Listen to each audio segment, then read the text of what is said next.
Hello, kind, creative, and courageous artists. We have a very fun project that we are going to work on today. We are going to be celebrating Dot Day. You may have read the book, or your teacher may have shown you a video, or maybe your teacher read the book out loud to you. It's all about learning how to make your mark, taking that first step.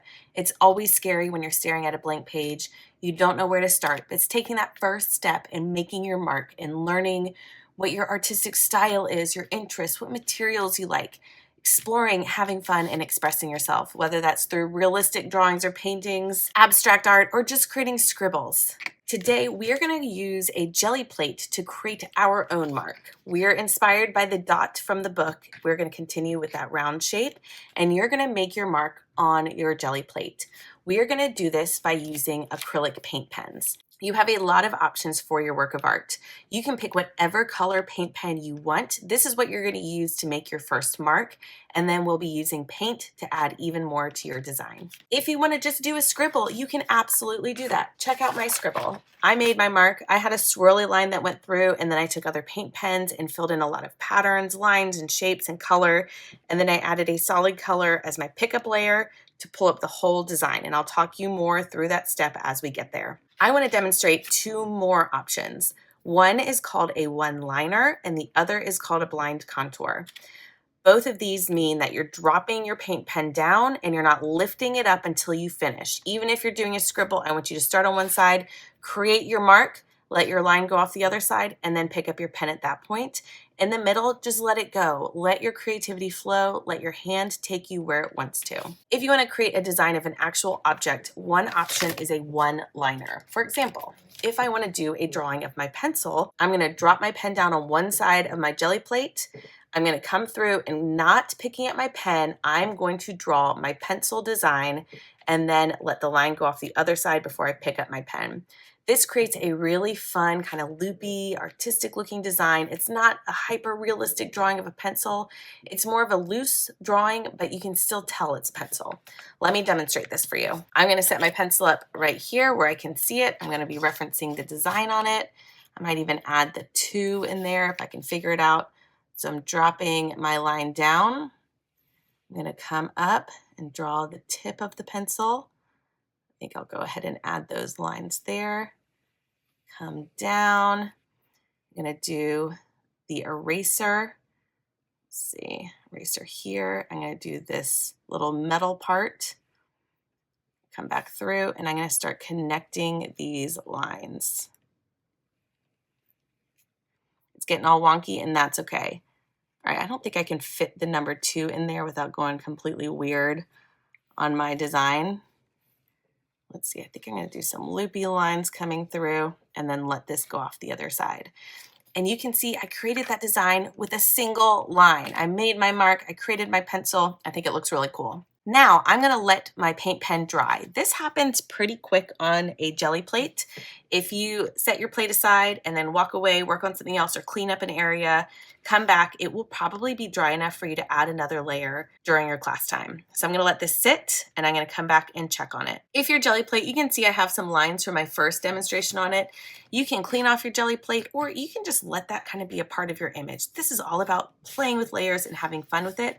I'm just going to leave it and see what happens. Take your finger and carefully touch your drawing to see how it looks. It looks dry. I think I'm going to go in with some paint pens and just add some fun doodles and designs to the loops that I added. Just create some interesting patterns and such. And then I'm going to go in with paint. I think I'll use my acrylic paint to block this in with yellow, maybe add the colors of the pencil to it. I might do it loose so that I'm kind of coloring outside the lines. And once that layer dries, we'll do our final pickup layer. So let me add some doodles and decorations and we'll go from there.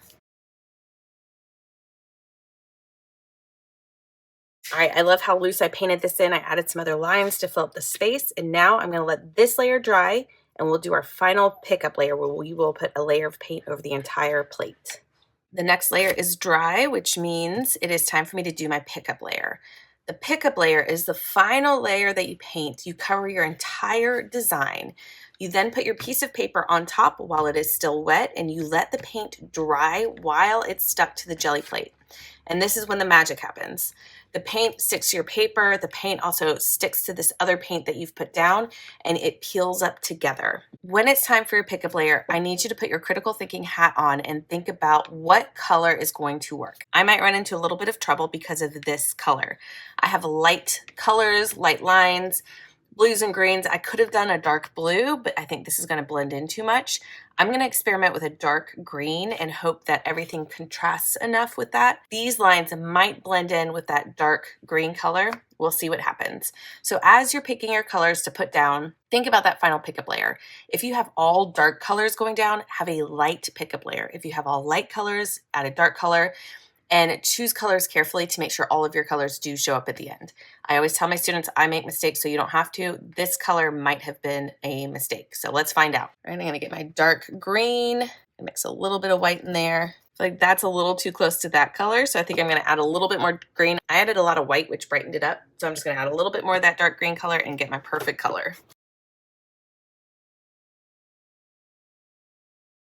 I do like to mix white into my colors, especially for this final layer. It does create a more opaque layer. It's less see-through. And all your brush strokes will show up on your print. So just think about what you want it to look like. If you want it to be smooth, have your brush strokes go off the edge of your plate. If you want to have texture in it, do short little brush strokes on the plate.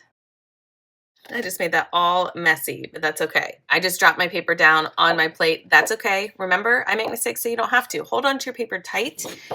I'm still going to use this paper. You can cut out your circles at the end, and you might want to cut them out and layer them anyway, so that's totally fine. When you place your paper, I want you to hold it tight so you don't accidentally drop it on there, and then use your fingers to kind of place your paper so it's in the middle. We're just eyeballing here. It doesn't have to be perfect because, again, you can cut this out. Once you have your paper down, you are burnishing the back of it. That means you're rubbing the back of the paper, making sure everything is very well stuck. When I do this, sometimes I like to use scissor handles. So I'll kind of take my handles and rub down. You can also use a Baron, which is an official printmaking tool that you can use and press down. That works really well. That's its job, is to press the paper onto the plate. You can even just use a plastic cup and press down. Once you feel like your paper is very well stuck, you're going to leave it. And this is the hard part because you're going to want to peel it right up and see what it looks like. But it will be more successful if you leave it and let it dry on the plate. Let's do a little sneak peek. I think it's going to look really cool, you guys.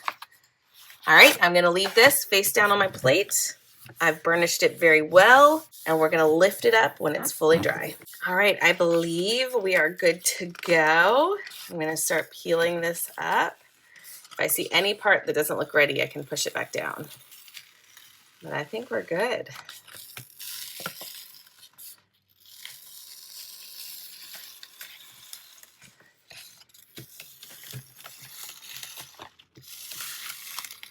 And look at that. It looks amazing. I love how loose this pencil is, but it still looks like a pencil. My line showed up beautifully because this ended up not being as dark as that, so that worked great. This line, I did worry that it was going to blend in too much. It did a little bit, but it still looks so cool. So since this is dot day and we're celebrating dot day, you can cut this out and display your individual dots, or you can leave it in the paper. Totally up to you and what your teacher wants to do with their display. So scribble line example, one liner example. Now we're going to do our final example, which is a blind contour. I'm going to stick with my white pen. I really like the way it's been looking. And just like the one liner, we're going to start off the jelly plate, and then we're going to do our drawing and then let the line go off the other side if we can find it. We're not looking at our hand as we do this. I have a mirror set up in front of me. I'm doing a blind contour self-portrait. You can also do a hand. You could do an object. You could do like a plant or something like that. Totally up to you. But I want you to think about something that excites you, that you want to make a work of art about, because again, this is all about making your mark and showing your interest, what you want to create. So I'm looking at my mirror. What I'm doing is, as I'm looking at my face, my eye is running along the side of my face. It's going around the shape of my eye. My hand is moving at the same pace as my eye, and it's following the same lines.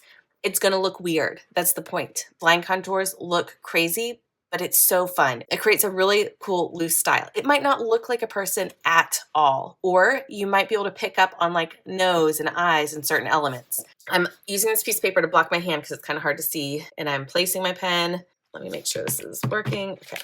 I'm going in, and you guys tell me when it looks real crazy. All right, we're gonna come in and we're gonna do the ear first. I'm gonna get the general shape, get the inside of the ear. I think the more details you add to these, the more fun they are. Okay, I'm gonna go up. Here's my part. I think I'll go back down and do kind of my hair. Okay, oh, I kind of lost myself there. Okay, do the other side of my part. Maybe should have done my face outline before adding these. And I'm gonna do my ear on the other side, go down, come back up. Okay, I think I'm back at my part. Let's do the edge of my face. All right, I think I'm about at the tip of my ear on the right side, so I'm going to come in and do my eye. I'm going to loop in, do my iris and my pupil, go in and do my eyebrow. All right, come down, see my nose, put that in there. Okay, other eye, pupil, come out, eyebrow. Okay, I think I'm going to do like a little maybe cheek line. All right, come and do the top, my mouth. Feel real lost, but it's okay. Do that little, what's that thing that connects the indent that connects your mouth to your nose? Let's do another little swirly cheek line for fun. I gotta do the bottom of my face. I haven't even done the bottom of my face yet. Okay. And then I'm gonna let my line go off until I hit the edge. Look at that. Hey, it looks crazy. You know, if someone who didn't know I was doing a blind contour looked at this, I don't know that they would see a person, but I think it looks so cool. So I'm gonna let my line dry, and then I'm gonna add paint.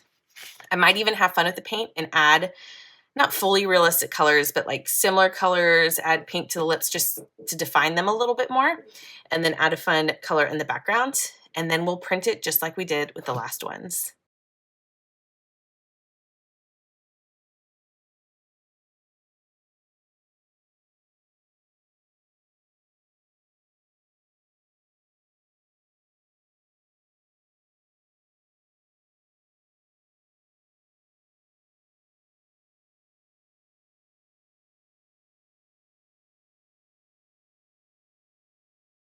All right, I pulled my blind contour. Look how fun and funky that looks. I love it. And if you do a blind contour, you don't have to do like skin tone, realistic colors. You can have fun with the colors.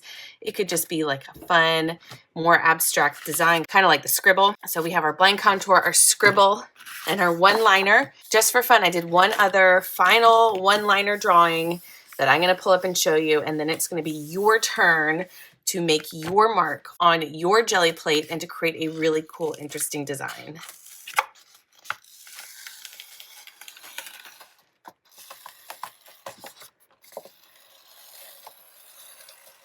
Oh, I got two little spots that stuck. But look how fun that is. All right, now it's your turn to make your mark for Dot Day this year. Have so much fun with it, and happy art making.